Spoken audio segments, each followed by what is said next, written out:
Throughout history, freethinkers have outraged the religious with their wacky ideas about the virtues of free speech, reason, and of course, eating babies. Now, God is dying, and it's time to dispose of his remains. From the pits of hell, Satan sends two puppets of the imperialist West and the Zionist Jews against God, Islam, and tiny kittens to bring you their propaganda and conspire for a new world order. This is Secular Jihadists for a Muslim Enlightenment with Ali Rizvi and Armin Navabi.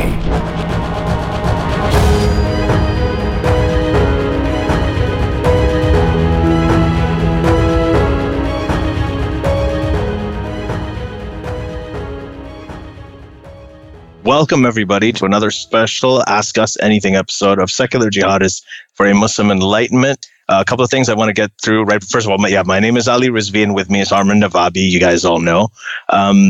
I just wanted to get to a few things really quickly. First of all, the website is up. It's called secularjihadist.com. You go there, you can find our Patreon link. It's patreon.com/SJME. And we're actually working on a project right now where we're hoping to get to 500 patrons. Once we get to 500 patrons, we're going to be able to translate some of our podcasts. And because we have a huge chunk of our audience is in Muslim majority countries, so we want to translate it into Arabic, into Urdu, into Farsi or Persian, Malay, Bengali, all of these other languages, so we can reach them out there. So that's the next phase of this project, and we can do that with your help if you sign up as a patron.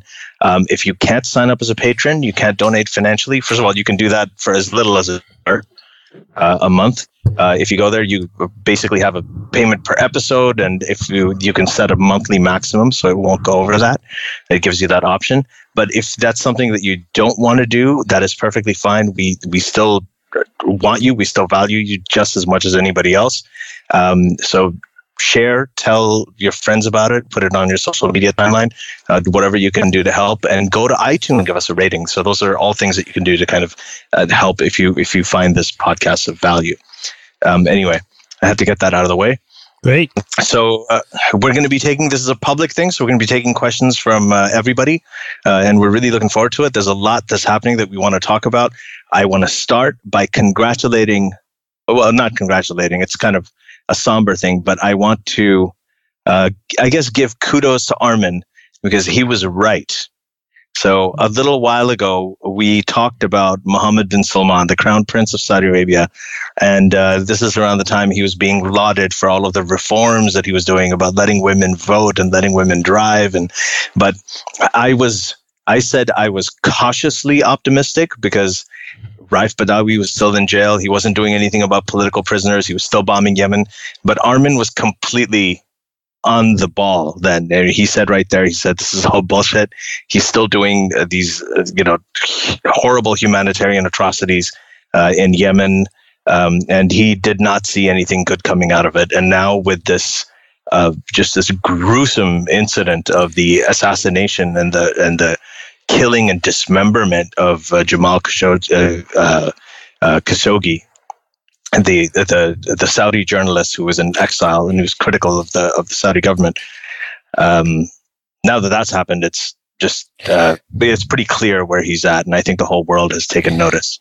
Yeah, but I don't understand why it wasn't clear before, because he's been doing what he did to this journalist, to so many other people, to children, to people not just in Yemen, to people in Saudi Arabia, to other journalists within Saudi Arabia, to political activists in Saudi Arabia, to a lot of women rights activists, but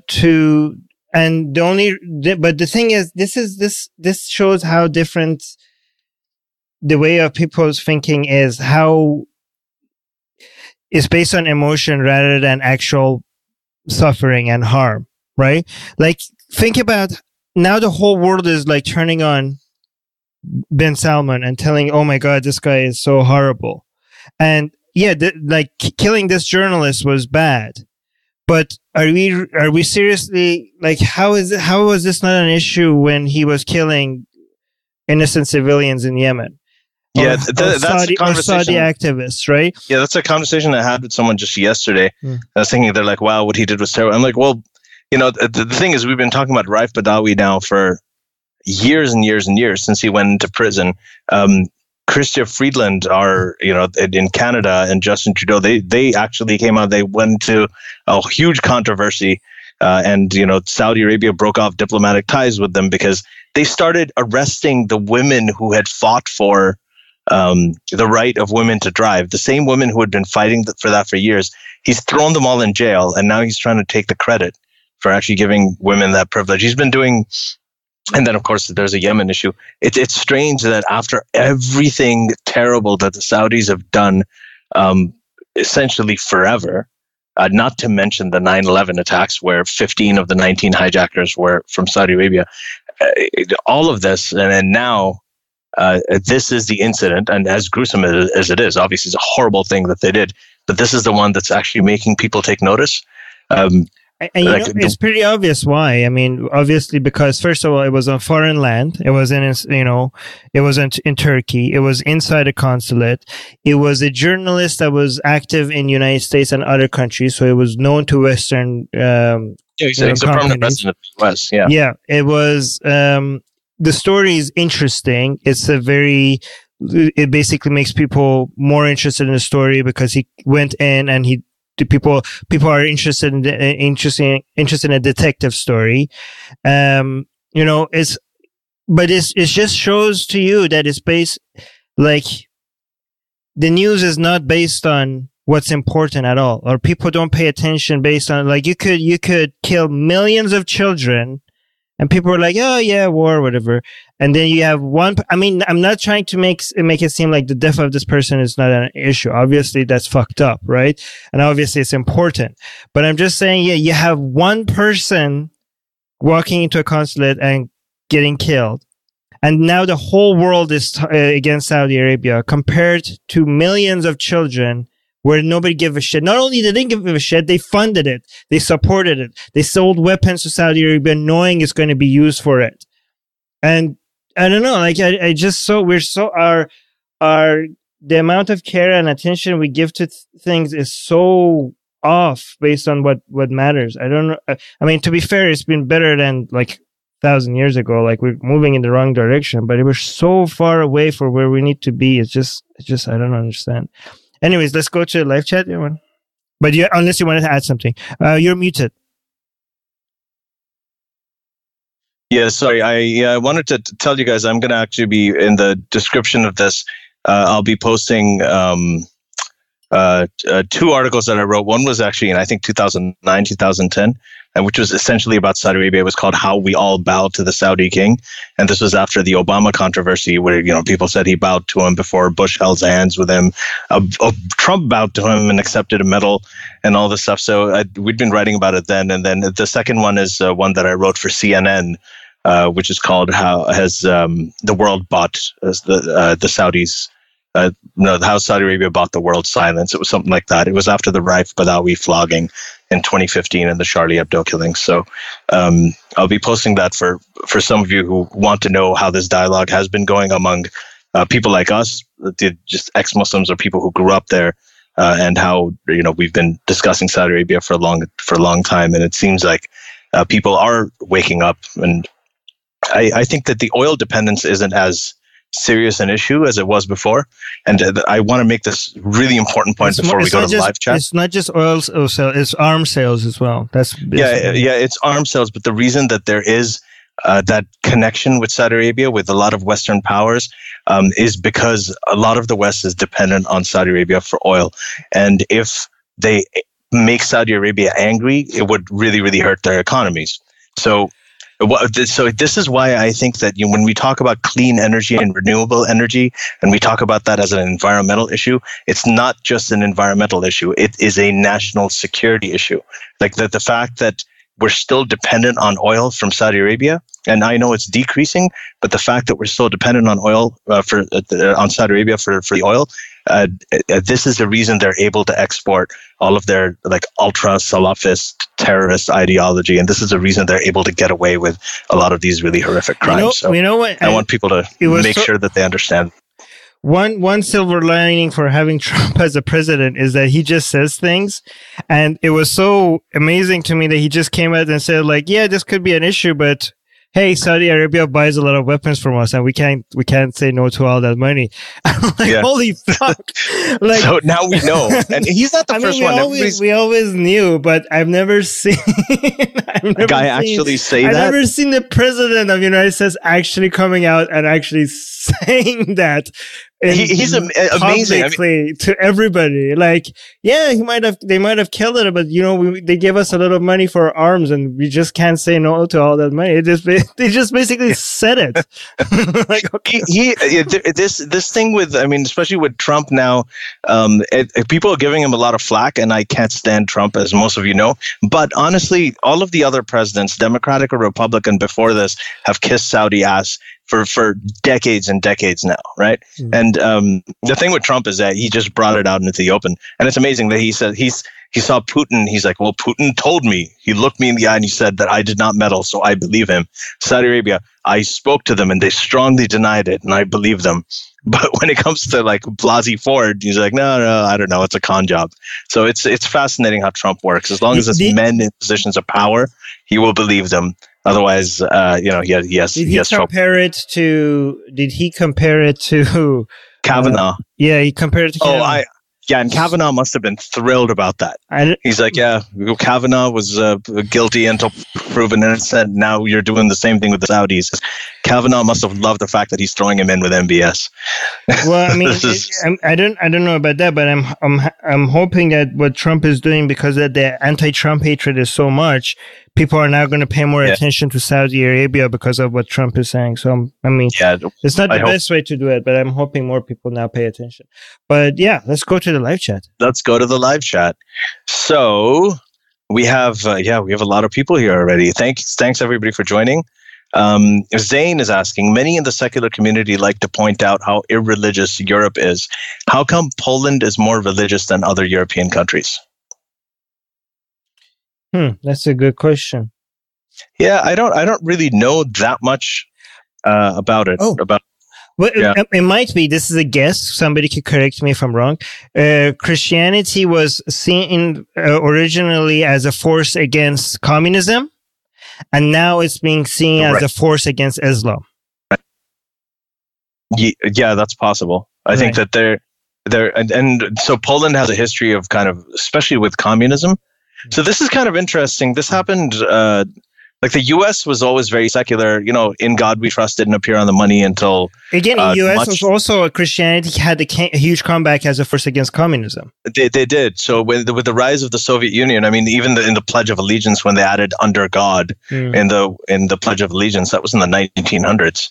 And even the "In God We Trust" on the money actually was sometime the 1800s. So, but they amped up this whole idea, religion into politics in the U.S. Like you'll see that U.S. candidates go out and always talk about how Christian they are, and that's a really, really central part of their platform, especially the Republicans, but Democrats too. And if any of them are sort of secular, they have to pretend like they're Christian and they're religious because. This has been a reaction. That's what separated them from the godless communists.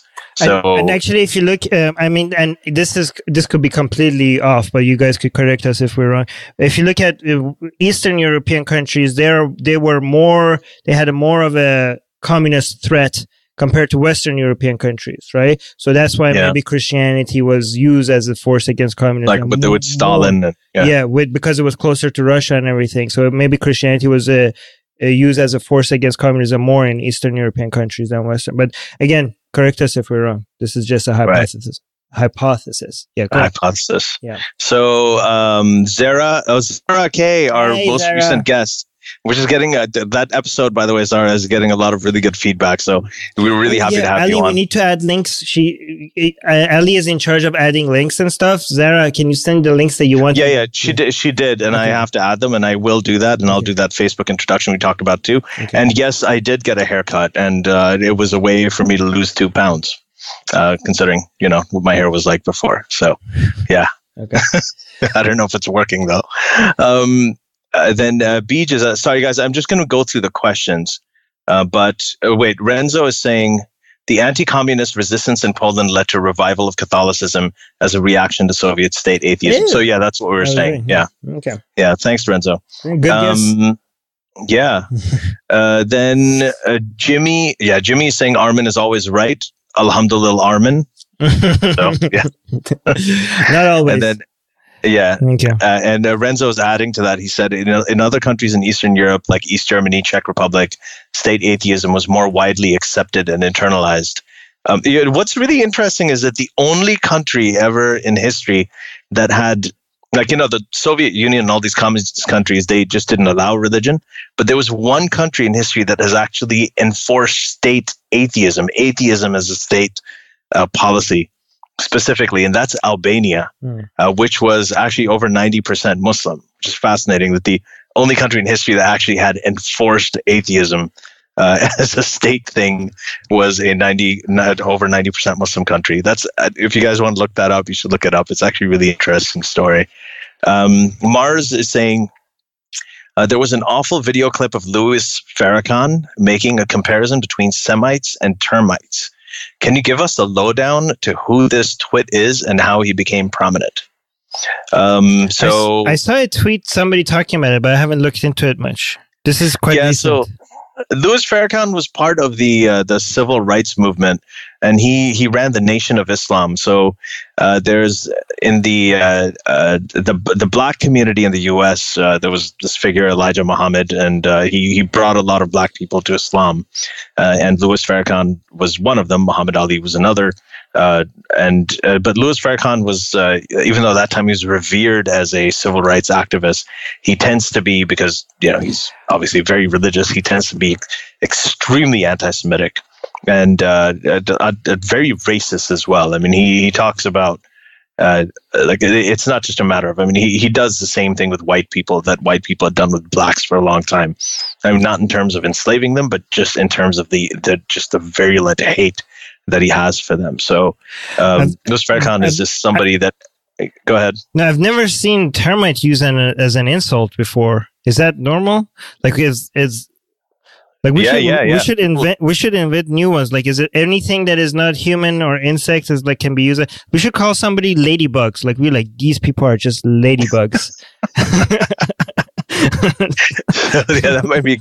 But yeah, termites is a pretty common insult. Right. There's But yeah, that's kind of his history. And over the years, I think people have become more conscious. They've started distancing themselves from him, including Keith Ellison and some of the other people who really, really liked him before.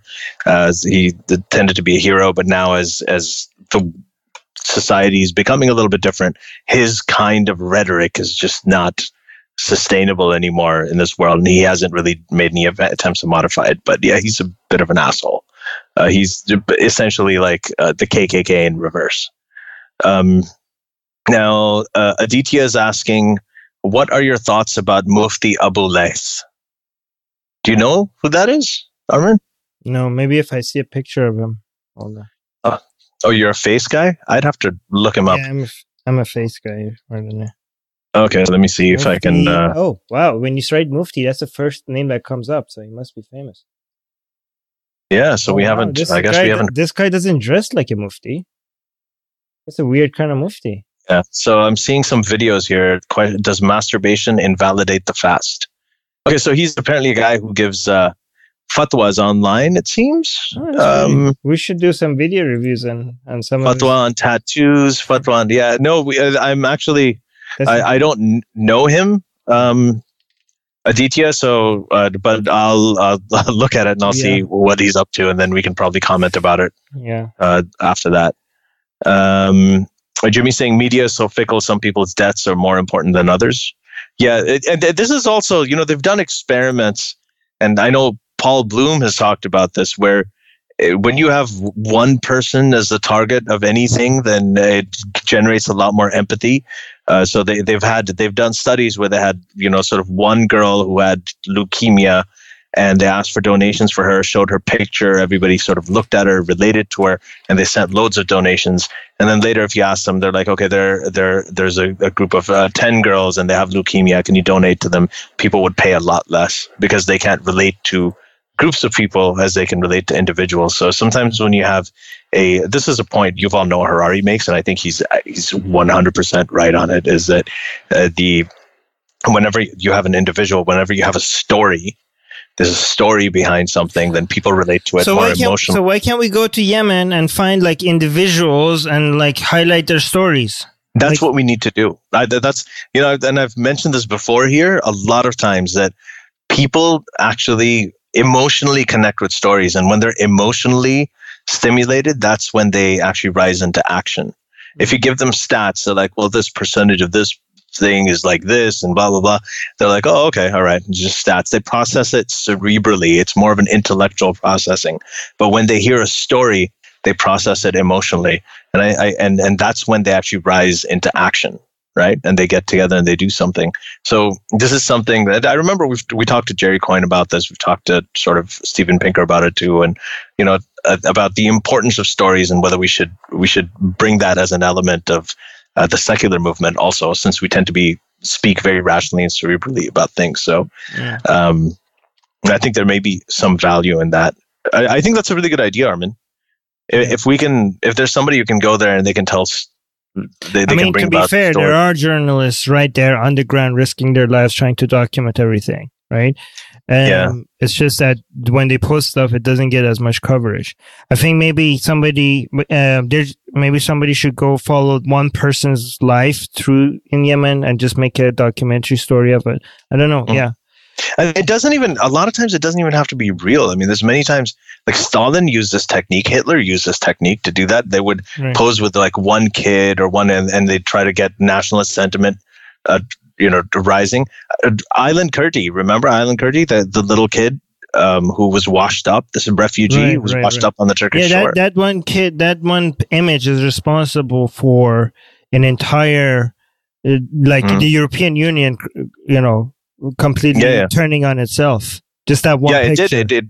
Exactly. And there was this other kid in the sort of orange thing who had been rescued from the rubble. I mean, there's so much.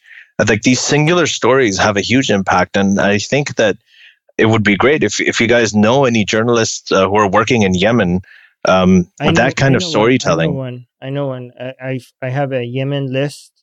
What's this guy? Is this? And these are the kinds of things that actually jar even dictators. They put pressure even on like this guy Khashoggi. We were just talking about Khashoggi. He's a journalist. He's a single person. We have this one incident, as you said, Armin. It's a detective story. It's an emotional thing. Their blood is boiling, and now it has actually put an immense amount of pressure on MBS that he hasn't seen since he came to power. The journalist, freelance journalist based in Yemen. He's right in the middle of everything, and he posts a lot of his videos on Twitter. His name is Ahmad Al-Gohbari.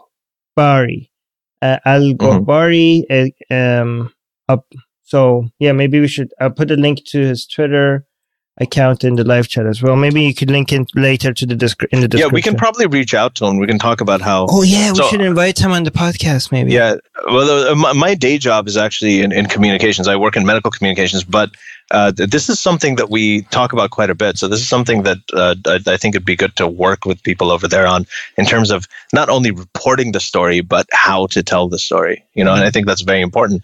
That is why the religious people win so much. I mean, what is religion? It's a bunch of stories. We talk about it all the time. Fairy tales, myths, right? Epics. That's what they are. And they connect with people emotionally. They use art. They use music, calligraphy, paintings, all of this stuff. And it jars people into action. People do things that they would never do otherwise. So it's pretty incredible how powerful it is. Next. So Renzo, and now the Catholic. Okay, so he's talking about Poland as well. And he's saying the same kind of thing. So Uday is saying, are you supporting that Christian lady who's on death row in Pakistan for blasphemy? So we should probably talk about this. You know about this, Armin? About Asia Bibi? Wait, no, wait. Sorry, I was reading the live chat. What was the question? The Christian lady who's on trial for blasphemy. Oh in Pakistan, shit! right? Yes. Okay. We have posted about her, but we haven't. I don't think we've discussed her case. Yeah, here. we posted about Atheist on Atheist Republic as well as on it as well. By the way, if any news like this or any stories like this, we do have an Atheist Republic news section. If you guys want to recommend it on there as well, like leave it in the comment section of our YouTube account on news stories, and we'll cover it on the news. But here we need to talk about it maybe on Secular Jihadists. Do you think we should have like a guest or just to talk about it or something?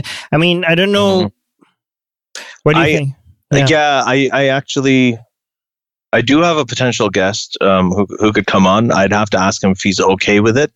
He's a friend of mine, so he's actually the son of the governor who was assassinated, who stood up for him. Holy shit! Yeah. Okay. So, yes, please. Let's bring him here. Let's bring him here. Yeah. I would love to have him talk specifically about this issue, because I know that he and I and all of us want that to get prominent. So, but just for the people who don't know about this, there was a woman named Asia Bibi. She's a Christian woman in Pakistan. She got into an altercation with a few women in her village, and she was accused of insulting the Prophet, insulting Muhammad and Islam. So it was basically an entire mob wanted her killed, and they still do. And she was put in jail on blasphemy charges. So at that time, the governor of the province, the largest province in Pakistan, is called Punjab, and the governor of that province, a man named Salman Taseer, he came up and he was outraged by this, and he went and he met her, and he said that these blasphemy laws are unfair. To sort of, I'm paraphrasing here, and he rose up against the blasphemy laws. Shortly thereafter, his own bodyguard, a man named Mumtaz Qadri, assassinated him. He shot him, I think 27 times, several dozen times. And the governor was assassinated. Now, what happened was that hundreds of lawyers came in and they said, we're going to defend the assassin. Millions, I'm not exaggerating, millions of people came out and they said that they are in support of Mumtaz Qadri because they were supporting him shooting the governor because the governor opposed blasphemy laws. And I know people who've come from Pakistan who did not recognize the country that they saw when they saw these crowds, that they were so big. They were celebrating an assassin. Eventually, he was tried and he was executed. When he was executed at his funeral, I want you guys to go up to Google, do an image search of Mumtaz Qadri funeral. That's Mumtaz Qadri. A Qadri funeral, and you'll see the pictures. It is astounding how many people. There are now shrines built to him. There are statues built to him, the assassin. The woman just to summarize what Ali said, there's a girl that is that Muslims want to kill just because she said something offensive, what Muslims find offensive.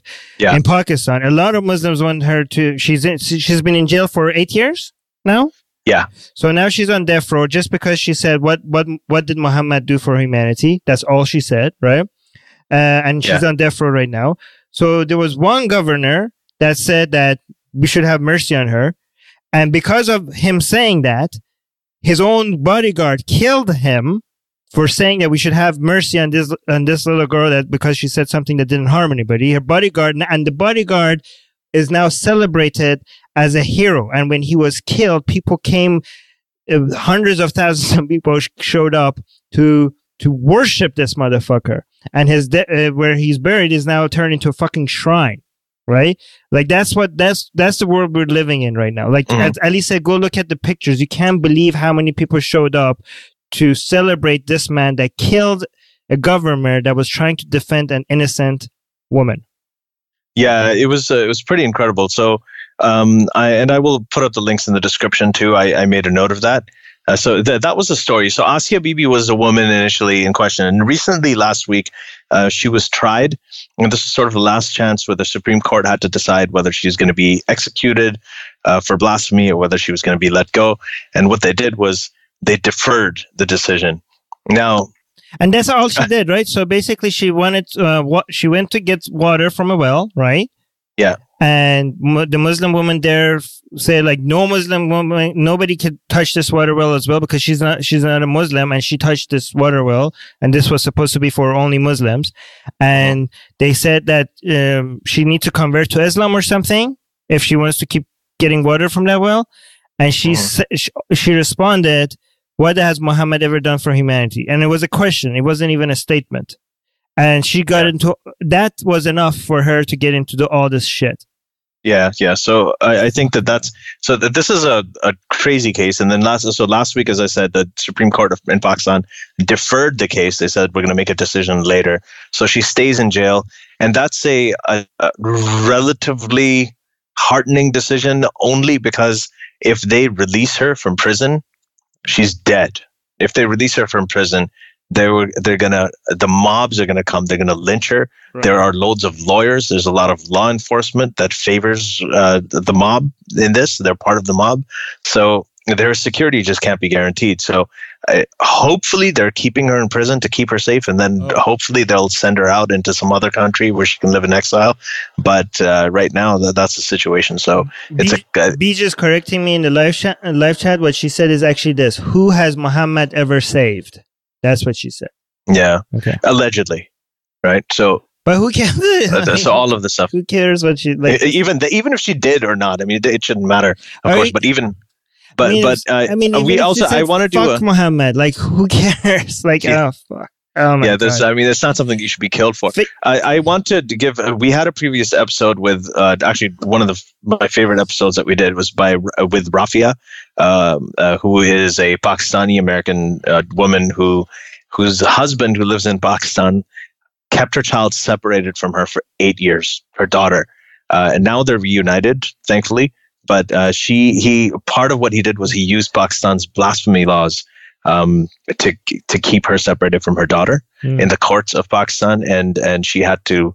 She told her story in terms of what she had to go through to get her daughter back, because she is an ex-Muslim. Pakistan is such a like, what's happening? Like, it's so bizarre. It's one of the worst places to be for. I mean, when it comes to freedom of speech, I think the worst are Pakistan, Saudi Arabia, and North Korea. Right? Yeah, they're pretty bad. I mean, Iran is bad, but I don't think it's. Well, Iran, you don't have the population of Iran. There's enough people there who would. I mean, Iran's pretty bad. And we saw what happened. Jason, Iran is really bad when you go anti-government. But I mean, like, at least if you tell your friends that, like, oh, fuck Muhammad, fuck Islam, you don't have to worry about your. If you know your friends, you don't have to worry about that, right? But in Pakistan, you're worried. You're worried about everybody, right? Yeah, because the population en masse is actually really, really twisted when it comes to this now, and it wasn't like that for the longest time. But anyway, I'm gonna just grab my water here, and then Zara is saying, "Ali, I was your favorite episode. No one else. Me." Hey, I said one of mine. Okay. Okay. This is Zara. I gotta say, I love your attitude, and I think it's like very sorely needed, and it's a lot of fun. It's actually there's some people like you remind me a little bit of Alishba when she came on our podcast. Alishba's episode was like, think of religion, Islam, and Me Too, women, Islam, and Me Too, or whatever. The first thing she said was, "This is going to be your best episode yet." All right, let's go. Announced it right at the beginning. By the way, I have some Facebook questions as well. Okay, so Beej is saying 30 million expected to starve in Yemen. That number is too mind-boggling. Maybe one person is easier for the mind to comprehend. Yeah, that's essentially what we're saying. This is not like a natural disaster or anything. This is Saudi Arabia using American weapons to bomb ports specifically to starve people. Exactly. Like, starvation is actually used as a weapon against the people there. Like, this is not a side thing that happened with that intention. Starvation was actually used against people as a weapon. But go on. Right. Nusantara is saying, many of my Muslim friends are well aware of the Saudi corruption. Many Muslims worldwide aspire to Erdogan, that's the president of Turkey. They seem secular in their condemnation of Saudis, but the Saudis are preferable to HT and AQ. Hizb ut-Tahrir and Al-Qaeda. The Saudis are preferable? Yeah, I don't know. The Saudis last longer. Yeah, I don't know. I think that even most Muslims I know are not fans of Saudi Arabia. I've seen that pretty much consistently. That even moderate Muslims, they feel like Saudi Arabia gives them a bad name, and they think Saudis are completely messed up. So this is kind of something that I've seen overall, and they, that they will actually support some of the terrorist groups. Like they'll support Al Qaeda, they'll support Hizb ut-Tahrir, they'll support the Muslim Brotherhood, but when it comes to Saudi Arabia, they say, "Oh, Saudi Arabia has hijacked Islam," even though Saudi Arabia is no different. So Zara is saying any moral person would know it's ridiculous that she's on the death row. Completely agreed. William, how commonplace and significant do you think taqiyyah is in the West by Muslims in the public, like Linda Sarsour? I don't think I think taqiyyah is something. I hear this from a lot of sort of right wing, the far right wing types who accuse pretty much everybody of taqiyyah, including me. They say that taqiyyah, they think the Majid Nawaz is doing taqiyyah. Taqiyyah is the idea that that you are allowed to lie about what you believe in order for some political purposes or for security. And this is a concept mainly in Shia Islam, where Shias, when they were persecuted, they were told that they were allowed to lie for their own security. But I don't think that most people, I think Linda Sarsour actually believes what she says. I am not a closet, I get called a closet Islam. Maybe I'll leave that doubt out there. But I usually, when people start talking about so-and-so's doing taqiyyah, I think that they're not very well versed on what taqiyyah is and it's hard to take them seriously. That's my view. Taqiyyah used to be a Shia thing. Yeah. It used to be a Shia thing, Sunnis, but it was mostly about surviving under Sunni rule. So it was mostly about being Shia. Sunnis are in power. You're Shia. If Sunnis find out that you're Shia, they're going to fuck you up. So you get to say that, hey, I'm actually Sunni while you're under Sunni rule. So that was basically what it was. And some people might take it further and use that as an excuse to say other lies, but it's not something that is very well known or very much used. In fact, most Muslims have no fucking idea what taqiyyah is. Like a lot of people on the far right were like, "Oh, you can never trust a Muslim because of taqiyyah." They're like, yeah, but most Muslims have no fucking idea what you're talking about when you say taqiyyah. So when people talk about taqiyyah, especially people in the West, so-and-so's doing taqiyyah, I just don't take it seriously. I'm like, okay, these guys, they don't know what they're talking about. Yeah. Harris is asking, what is the update on the Saudi-Canada relationship? I think for the most part, it's the same. The diplomatic ties are still cut. Armin, correct me if I'm wrong. I know that they've relaxed some stuff on the students staying here. I don't know about the hospitals or all the other stuff that they did, but they're apparently still doing negotiations in the background and trying to figure out what they're going to do. But diplomatic ties are still cut. I know that Saudia Airlines has suspended all flights out of Canada, which is interesting because my father-in-law actually came here on a Saudia flight, and he had to go back on a Saudia flight. Now he had to change everything because he can't go back because Saudia isn't flying out of Toronto anymore. So yeah, it's I just for me it's still in flux. Yeah, but for me it's strange when people give credit to Canada for being tough on Saudi Arabia. They actually got forced into this position. Like they didn't say anything when it mattered. They didn't say anything, like even though Trudeau promised to be tougher on Saudi Arabia, to be tougher on human rights violations, to be, but when he came to power, he basically went fully silent, right? It did, like, I think as soon as you come to power, they realize how much money is involved and how much of a political suicide it is to say anything against Saudi Arabia, right? Yeah. So, and when you talk to, go ahead. But now Canada was, because of what happened, Saudi Arabia's foreign policy, I think it's been being run by a whole bunch of like 4-year-olds, because I really don't think that these people are doing. I think it's mostly Ben Salman. Like he doesn't understand anything. Like they're idiots. Like I'm pretty sure there's smarter guys there they just don't have access to power anymore because of Ben Salman.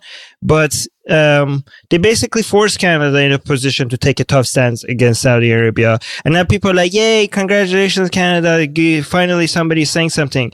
No, they had to react to how Saudi Arabia was treating like a fucking tweet or something. No, I'm not gonna be that. I do agree with you that Canada was very late in doing this, and I think there's some other countries like Sweden who have stood up against Saudi Arabia. They brought up like the Raif Badawi issue, but I do know that to credit to Canada, even though so this is a classic thing with the Raif situation. I've talked to Insaf about this, and there's a lot of frustration on this. Is that whenever these sort of senators, when they're running for elections or when they're in the Senate or in Congress, they speak up very vocally about the Raif Badawi issue and the political prisoners in Saudi Arabia. When they get elected into positions of power and they actually have to speak to the Saudis, then they go silent. But credit to Canada, they did speak privately about Raif. Every time they spoke to them, they brought up the human rights abuses of Saudi Arabia. And the other thing is that even though it was very, very late and it was long overdue, they did sort of take this stand. And when the Saudis cut off diplomatic relations, they still stood their ground. So credit to Canada when it comes to that. Now I know that they're trying to bend over backwards, trying to fix the situation, but they're not compromising on their original position. And I'm glad someone did.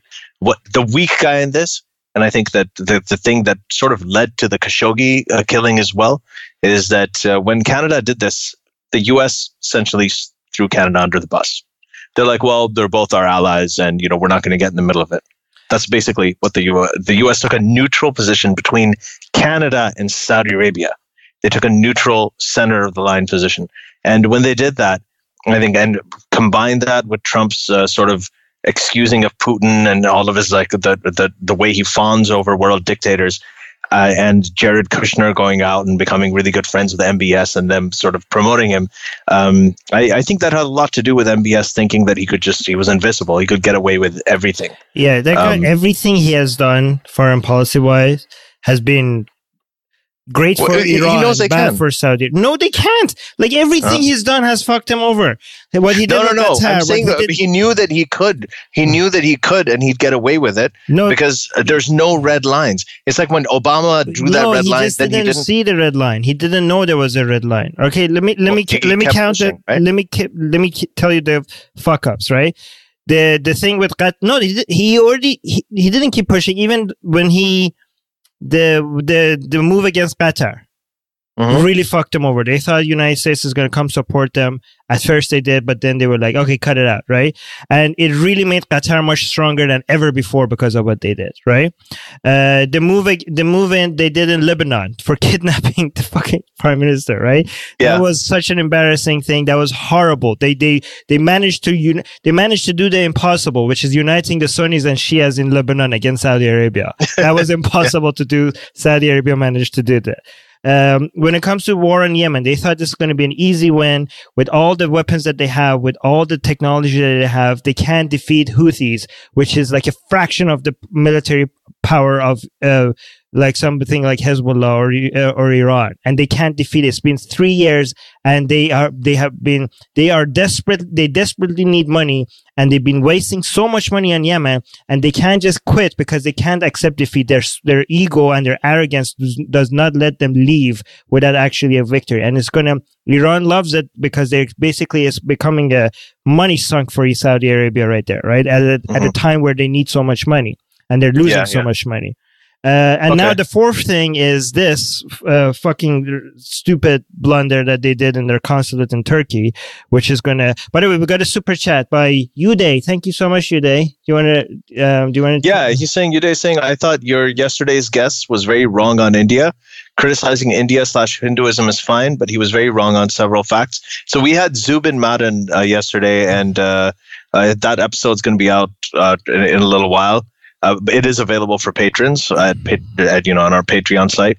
He is an Indian from a Parsi background. He's an atheist though, so he was an ordained Parsi priest, which is Zoroastrian. So he doesn't really have any skin in the game. He despises Islamic fundamentalism. And he despises Hindu fundamentalism and nationalism. And I thought that he was very good on the subject. That's why I had him on. But we are going to have other people on the subject later on. Yeah. So no, Uday, he's pretty good. Yeah. That. And I understand that you think he was very wrong. This is obviously a very, very hot button topic. Yeah, no matter who you bring, somebody's going to say like, oh, this guy didn't. Yeah. People are going to disagree. And when they disagree, they're going to accuse of a person that they disagree with as not knowing anything about what they're talking about. Yeah, but Uday, send us suggestions on who you think we should bring in, who would give what you think might be a more balanced perspective. And we'd love to speak to them. We'd be happy about it. Okay, now on the same topic. Renzo is saying, I really enjoyed your interview yesterday. The similarities between Hindu nationalism and the caste system on one hand and Christianity and fascism on the other hand were striking. I completely agree. And I really enjoyed the interview. Jim is saying, how many downloads do you get from people in Pakistan? Oh, I don't know. I have to look that up. But do you know, like in terms of percentage? We get a lot. I think is that our main country that we get? That's a Muslim majority country, or is it Saudi Arabia? The main Muslim majority country, I think it's Egypt, but I could double check. Yeah, and it goes back and forth. I think at one point it was Saudi Arabia, another time it was Pakistan, that's Egypt. So yeah, we don't know the exact number, but there's a significant percentage of them. Yeah. Jimmy's saying, if Saudi lost the oil dollars, would Salafi extremism disappear or at least wane? Yes. Yes, it would. It might increase in the short term and then this gets destroyed. Like you might be like go extreme for a few years and then die out. Yeah. The thing is this, the oil money has kept these guys in. Saudi Arabia hasn't really contributed anything to the world since the family House of Saud took over in the early 1900s. They haven't contributed anything except for oil. So they basically have this thing. It's essentially like winning the lottery. They have it. They don't really have any other major contributions to science or to anything else that they've done. So the oil money has allowed them the funding to be able to export Salafist, ultra-conservative Islam. And I'll give you one quick example of how they did this, is that during the Afghan war, when the Afghans were fighting the Soviets and the Mujahideen means people who waged jihad, were heroes to the Americans because they were fighting communism in the Soviet Union from Afghanistan. The Saudis with the Pakistanis built a whole bunch of madrasas, like really nice schools in Pakistan. And in these madrasas, the people wanted to send their kids there because they were great schools and they were free, and the kids learned how to read and write. Unfortunately, they only learned how to read and write the Quran, and they were indoctrinated. But instead of paying for like really shitty schools, they had this free, nice building that they could send their kids to. And these kids grew up, and they're the ones who became the Taliban. The word Taliban comes from Talib. The word Talib means student. In Urdu, in Arabic, also I think in Persian, and the Taliban is plural for students. Taliban just means students. These were the students of these madrasas that were funded and built by Saudi Arabia with oil money. In response to Iran. Yeah, and the Taliban... This was all in response to Iran's 1979 revolution.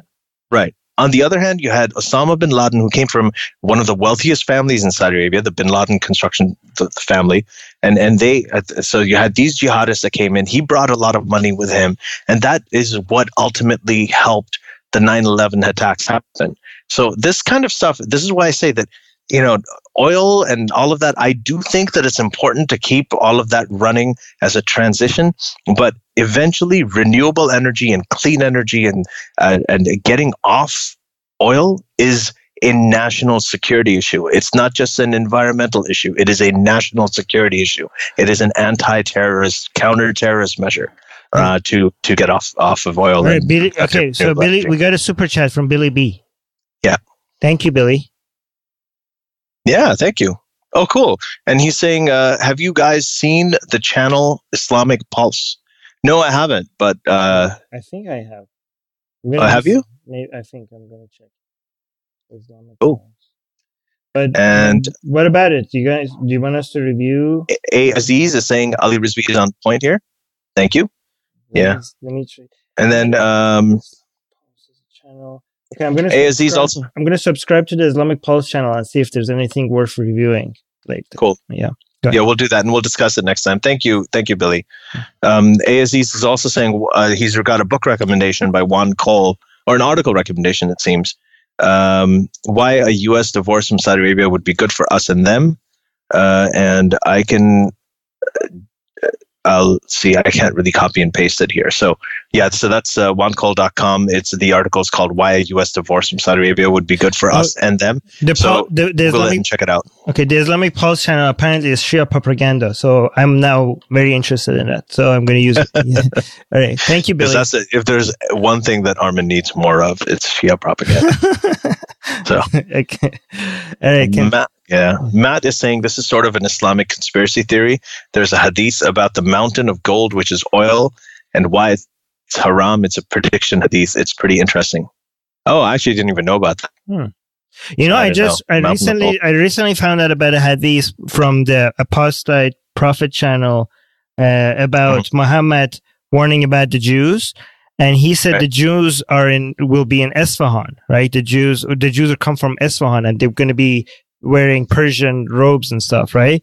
It's so interesting because this is the end time prediction, but there's no more, this was when Iran was a great place for the Jews to be, but now obviously they're not there anymore as much, right? So it kind of shows Jews they figure a lot more prominently in the hadith than they do, and I mean they're all over the Quran too, but in the hadith they're especially prominent and with a lot of really specific details. And then and one of the reasons for this is the initial people who were recruited to write down the hadith, that's 200 years after Muhammad died, were the Jewish converts to Islam. People who used to be Jewish and they converted to Islam because they had experience with writing the Talmud, a lot of the rabbinic. Can we have an episode with the name "The Jew in Islam" and go over all the hadiths that talks about Jewish people in Islam?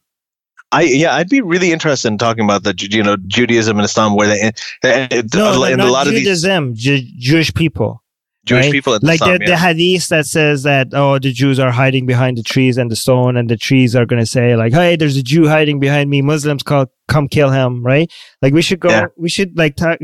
And I mean, people talk about hadith predicting things, but this is a clear hadith that predicted things wrongly, right? Saying hey, the Jews are in Iran. They're not in Iran anymore compared to if Muhammad had a hadith saying that the Jews in the New World, because a lot of the Jews are in the US, for example, that would be oh my God, look, this is a great prediction that the Jews would be in the United States, right? So, but no, according to Muhammad, they were in Iran. So, I mean, a lot of the predictions there are wrong. But anyways. Mm-hmm.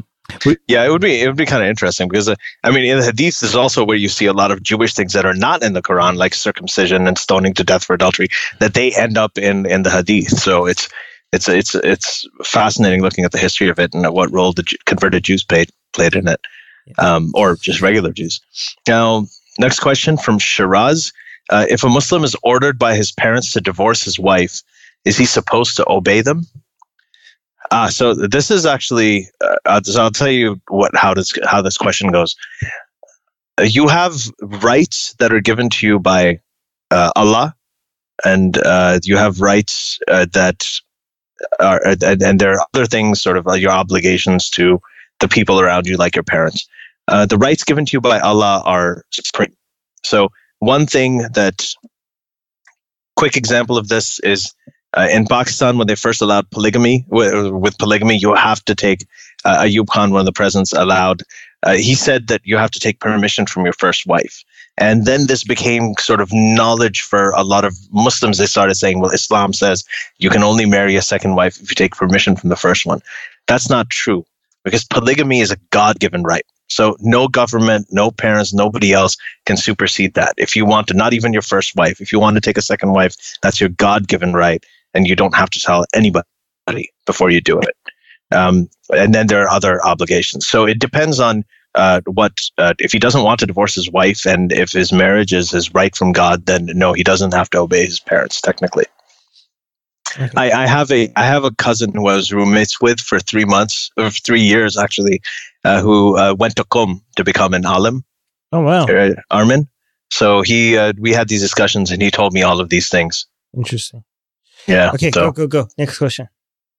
Okay, Renzo, I explained this in the live chat a few minutes ago. Revival. Okay, we're just talking about the Polish Catholicism. He's talking about that. But anyway, Mubin is saying, I just read a TechCrunch article about how a lot of Silicon Valley startups are worried about losing their Saudi funding. It's crazy how deeply they're involved in the tech world. This is a really important point. This is also another issue. One of the reasons that people aren't are hesitant, the Americans are hesitant to go after Saudi Arabia. Not only will their economy and their unemployment, everything rise if they piss off Saudi Arabia and Saudi Arabia does anything to them, but there are a lot of the Saudis actually have a lot of they own a lot of the U.S. economy. I think Prince Talal 3%, no? Yeah, well, I mean, Prince Talal I think owns I think it's more like 15-16%. I'd have to look it up. Of the U.S. economy? No, 3%. That's huge. Yeah. 3% Sorry, it's is 15-16% of tech or something like that. I remember reading. I shouldn't be saying this because I don't have it verified, so I'll retract that. This shows. I know that they have a huge. These Saudi investors, they're not like they just look at what's sexy and hot rather than actually doing financial. Like I don't know who's advising these idiots. Like they're just like oh, what's sexy? These tech companies, they're so sexy. Let's buy them, right? Like they don't like they're such bad investors. I don't understand. I don't really understand how could people with so much money not hire better advisors? Yeah, I know that Prince Talal owns a lot of, I think it's Twitter. He owns a large amount of that. And Fox News it's pretty, they actually have shares in Fox News and stuff. So there's a lot of tech stock. Wouldn't a lot of these investment banks in the United States go to at least tell them hey, pay us and we'll tell you what to invest in? I don't understand. Isn't there a lot of interest for people with foreign policy experience, people with finance experience to go to these Saudi monarchs and tell them hey, we can tell you what to. I don't are they unreachable? I don't understand how this works, but I really want to know what happens behind. It's a tough thing because I know that when Obama it's weird. So I guess this is something that for the audience to ponder. And if you guys have any thoughts on this, let me know. But when you write an op-ed, and you're writing an opinion piece, you have to be about 70-80% sure of what you're writing. You have to really believe what you think, but there's no other implications. You're just kind of putting your opinion out there. But if you're in a position of power and you're drafting policy, you can't just think of it like you're writing an op-ed and putting an opinion out there. You have to look at the consequences. So if you're going to go against Saudi Arabia, you're going to be like, fuck this, I'm going against Saudi Arabia. You're like, okay, well, so what will Saudi Arabia do in retaliation? And then you have to look at that. You have to think about how many people are going to go into unemployment, how far down the NASDAQ's going to drop. You have to think about all of these things because they're going to affect your people and they're going to affect your re-election chances as well. No, but yeah, I know. Okay, so even though the people in this... yeah, but I'm saying, I mean, the morality of it aside, because obviously these people are thinking about the financial institution and then compared to actual people dying and starving, right? But even forgetting about putting aside the morality, the people on this side at least are doing proper calculations based on what they think is the opportunity cost, right? They're doing the cost benefit analysis in the right way. Even though we don't endorse their support of Saudi Arabia, it's based on something. But if you look at Saudi Arabia itself, it's just so based on I don't understand based on what it is. I mean, if all of these accusations and what happened in Turkey in the consulate is if it's exactly the way that they say it's happened, look who he hired. He hired his own. They didn't even use their own intelligence. They must have had people that could have done this in a much more secretive way. They hired who? The bodyguard? Somebody that is so close to Ben Salman that will go back to him so closely. Who did they have in the people that they sent to kill this guy? It was one of the an autopsy specialist or something. They actually had they had a forensic doctor go there to supervise the killing, and he advised them to listen to music while they're dismembering him. Okay, but it's incredible. Yeah, but his face is going to be on camera on his way from Saudi Arabia to the airport to the Turkey consulate, and people are going to be like, well, why did this guy show up there? Like, who was advising this? Like there are so many criminals, like low level criminals, that could have done a better job. Like, these people with so much money. They did it because they think that they can get away with it. They think this is the time for other. It's just true. There's a lot of despotic leaders in the world.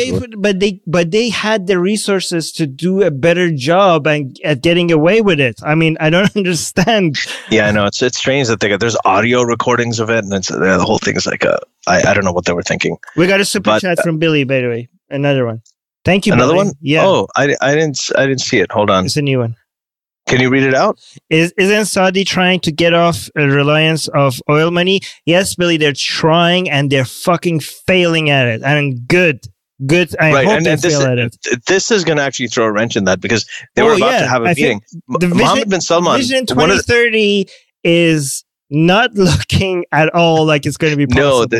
No, so he wanted to. One of the reasons he was doing all these reforms and everything on the surface is that he wanted to show everybody that Saudi Arabia is modernizing. So he wanted to attract foreign investment, because they know that they know that it's going to run out of oil very soon. They know they're running out of oil. They know that they can't depend on oil, and they're like, hey, and even if they're not running out, they know that people are not going to need it after some time. Yeah, and they wanted to sell, the valuation for the company. What's that? Aramco? Is that what it's called? What is it called?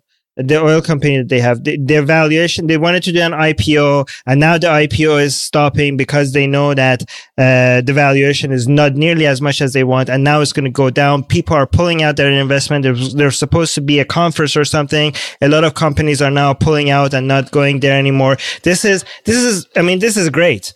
I want the Vision 2030 to fail, because these people deserve to go extinct. And I think this is the real con job. Yeah. And so Jim is saying Trump is tweeting about a woman calling her horseface, another Pocahontas, and he's more worried about an arms deal than an American resident being butchered.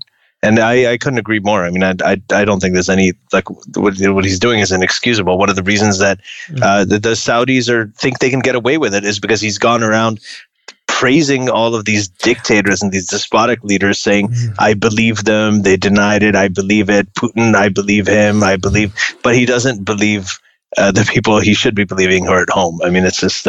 Matt is confirming he's from Saudi Arabia. Thank you, Matt. It's Aramco. Yes, I was right about that. But I remember Matt from last time. Yeah. But here's the thing, though. The problem with this whole thing is that, okay, so we're seeing a lot of pushback from the world now against Saudi Arabia. But we don't know how much of this is going to be real, right? Because there's so much money involved. There's so much money involved in arms. Like this, we're not talking about millions, we're not talking about billions, we're talking about trillions, right? And this is the war industry. And when it comes to this much money, Canada has a $15 billion arms deal with Saudi Arabia too. Yeah, but when we're talking about industries this big, the people that need these deals to go through, this is not conspiracy theory. Like, if you're involved with these deals and and a bad relationship between Saudi Arabia and United States is going to hurt these potential billion-dollar deals, they're going to try to, as much as they can, to get a way to influence these politicians in a way to not do something like this. So whenever there's this much money involved, unfortunately, it's going to be hard. Sometimes these when the politicians say we're going to take action against Saudi Arabia, we have to wait and see how much of this is real. I mean, but the good thing is, at least, is that even if it's just talk, but there's not going to be any sanctions or any, just a slap on the wrist against Saudi Arabia. The thing is that the private companies are scared, right? And they don't know what's going to happen, and politics is unpredictable. And the private companies being scared, that's enough for stock prices to drop, Saudi stock prices to drop, and for interest rates for Saudi being able to borrow money go higher, right? Just the fear is enough, right? And that's going to make Saudis, make things very difficult for Saudi Arabia. Yeah. Yeah. So Aziz is saying Louis Farrakhan is the current lead of Nation of Islam. He has some crazy ideas, but his slam on Barack Obama was awesome. I don't know about the slam on Barack Obama. I haven't seen it, but I'll look it up. Now, Mars is saying, is Linda Sarsour still associated with him? I guess Louis Farrakhan. Is she not? Yeah, she's a fan. And I think Linda Sarsour is becoming increasingly irrelevant now, because even the sort of leftist politicians who were sort of throwing their arms around her have started distancing themselves and talking about her less, since a lot of her anti-Semitic comments came out and some of the reality of what she thinks. And she's actually done tremendous harm to what was a really important and needed movement at this time. The Women's March was something that's very, very needed at this time. And she's done tremendous harm to it and completely corrupted it. And especially like her credibility issues and the kind of people that she supports and the kind of things that she said. I think that even I know Jake Tapper has had huge problems with her. She called Jake Tapper alt-right. And when you're calling Jake Tapper alt-right, you're done. Linda Sarsour retweeted me. I've been retweeted by both Linda Sarsour and Tommy Robinson. Yeah, that's good. That's a badge of honor. That's weird. Okay. I want to repeat that for everybody. Armin has been retweeted by Linda Sarsour, and he's also been retweeted by Tommy Robinson. So here you go. Okay, so just to show you how far this, like whoever wants to use ex-Muslims for whatever platform they want, and that's why we need to have our own platform. Just because somebody's offering you a platform, you don't have to take it. Be true to what you think. Okay. Now, Jimmy is saying Arabs are Semites too, so Farrakhan is insulting most people. Yeah. The Semitic people include Arabs.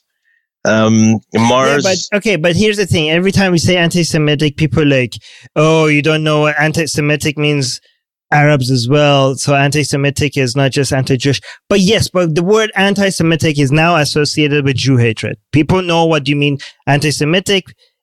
Yes, we know what Semitic means. Like sort of like Muslim is now associated with identity. Right. No, but when I'm people triggering you. It didn't work though. But I'm saying we know what people mean by anti-Semitic. What they're referring to is Jew hatred. But go on. Right. So Zara is saying being a feminist and a Muslim, is it an oxymoron? I would be more specific in saying being a feminist and saying that you are Islamic. That's an oxymoron. I know a lot of Muslim women who are very, very secular, but I don't think that you can believe in Islam and be a feminist at the same time. I think you can, because people have contradictory opinions in their, people have competing ideas in their mind. Like, this is what I would say. I think Islam and feminism are contradictory, right? But you can be feminist and Muslim at the same time, because I agree with that. Yeah, because Muslims ignore Islam, right? A lot of Muslims ignore Islamic teachings, and they are pro-secularism, pro-gay rights. Not obviously not all of them, but pro-gay rights, pro-democracy, pro-woman rights. So Islam contradicts feminism, but Muslims can be feminists. Yeah, there's a great example of this in Yuval Noah Harari's new book, and quoting him again, is where he talks about how you have a typical Tea Party Republican supporter, and this is an evangelical Christian, like super believes in Jesus, loves Jesus, and Jesus wanted to always help the poor, and he was all about pacifism.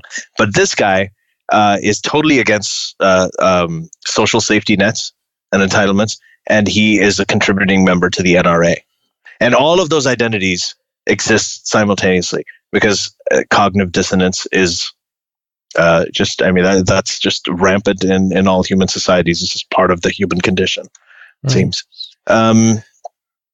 Alex is saying, do you see young ex-Muslims making more friendly and fun online content on Instagram and YouTube, like ex-Muslims try bacon for the first time videos? I'm going to give a shout out to Vidu Vids, right? Yes, Armin? Vidu Vids is our Check it out. Favorite ex-Muslim comedian.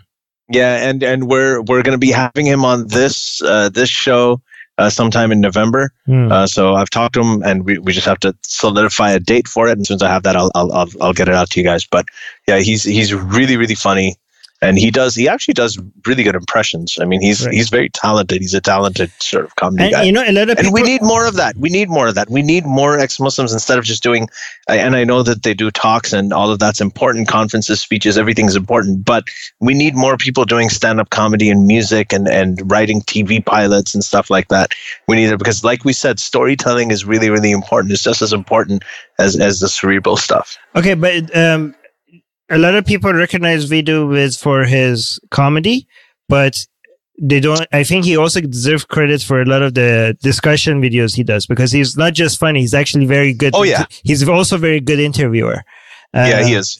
Yeah, and he had an episode with Abdullah Gondal that was actually pretty killer. Right. And yeah, Uday, we got another super chat from Uday. Thank you so much, Uday. Yeah. It's very kind. He's saying, Uday, he or she, let me know. Please invite Atheist Hindu. His Twitter account username is Kushal Mehra. I have been seeing some tweets he has come up with a full response of many, many, many points to our show with Zubin yesterday. Right. And he is going to do his own podcast about it. And so, yeah, I would be happy to read up about what he's about and then call him on. It'd be cool. But we need to, because me and you don't know as much about Hinduism as if we have him on the show, we need to have Zubin at the same time on the show as well, I think, to be able to respond to him. Because, because we don't know how to respond to him. Like we could we can have him on. We can learn from him, see what he says, and we can. We'll see. We'll figure out how to do it. All right, good. Yeah. We'll discuss that offline. So the next one from Cutspell. We have genetic. Abdullah Samir is in the live chat, and genetically modified skeptic is also in the live chat. That's cool. We're gonna get to all of that. Okay, we still have some time. Okay. So. Conspel is saying, is there any basis in Islam for black Muslims' proclamations that whites are genetic experiments? What? No. Can you repeat that? Wait, what? Black Muslims, apparently, I guess this is the Elijah Muhammad crowd. What? Wait, hold on. Why are you laughing? No, I didn't. Can you repeat the question? Yeah, okay. So, Lishba's in the room. She's laughing. She's saying, is there any basis in Islam for black Muslims' proclamations that whites are genetic experiments? I don't know about the Elijah Muhammad Islam, but generally in Islam, no, there isn't. Okay. So, okay, next question. Sorry, Jim is saying, Sarsour is not really associated with Nation of Islam. Other women's march leaders have some ties to Nation of Islam, but Sarsour won't say anything negative about Nation of Islam. Yeah, which means that she is associated. She is supportive of Farrakhan and all of that. And there are other women's march leaders who have said supportive things about them as well, and they have ties with them. So it's just a bad association for the Women's March because these guys are not only of the anti-Semitic, I mean, they're extremely misogynistic as well, and it just discredits the Women's March even more. And I think that it's a devastating tragedy because this is a time when we really need the Women's March. But unfortunately, it has been corrupted by these people. Zara is saying, I'm keen on starting a few episodes with other ex-Muslim women. Just audios, though. Do you think that might be of interest to all of you? Yes. And so I want to plug, Zara is Faithless Hijabi on Instagram. Yes. So go Faithless Hijabi. She started this. And also check out our episode with her. It was, I think, the most recent episode. It's called Shia Muslims Leaving Islam. Our best episode. Yeah, our best one ever. Yeah. So, So I think that we're going to be promoting it as much as we can. We're going to be trying to get behind it. Yeah. Zara, I've seen some of the memes of some of the stuff that you've been putting on Instagram, and I think it's fantastic. Yeah, and it's something that I want to recommend a lot. What she needs is a good area for her shows. Like she needs like a proper microphone and headset, and proper like. Yeah, we should get on a call, Zara, at some point, and we can talk about it. And we can kind of share some of our experience with you in terms of how to get it out there. Right. And we would absolutely love to support you on that and get it out there. Right. Aziz, he's explaining Mufti Abu Layth is more reformist, modernist young imam. He's either in his 30s or 40s. He rocks muscle t-shirts while giving his fatwas. He's a little too much for me, but has some good stuff. Is he an actual mufti, or is he just calling himself a mufti? Well, he's so far. I know he's a YouTube mufti, but again, I don't want to comment about it until I actually see it. So, Reason on Faith. Hey, what's up? Abu Laith has put out some very reasonable videos. For example, telling Muslims to back off harassing ex-Muslims, and that people can be sincere disbelievers. We should get him on the show. We should reach out to him. Yeah, you get on it. Yeah, I'll get on it. Okay. Yeah, and then more stories suppressed from Yemen. We've got Yemen. Okay. N. Croc is saying, do you have any hints on not using racist/offensive language towards Arabs while criticizing Islam? I often find myself saying things like Islam is mostly the traditions of desert Arabs. So Armin has talked about this quite a bit because like there's a lot of... we should have a UBC talk that is going to be coming out soon about this. I mean, the easiest way of not saying racist things is just not being a racist. I don't really understand. Like, there's not that much to it. Just criticize ideas and don't condemn a whole bunch of an entire group of people. There's not that much to it. Is there? Like, there is. I mean, sometimes we say something like this was a sometimes like I've said this when women are. Some women say, okay, you're talking about the hijab, you're a man, why are you trying to mansplain?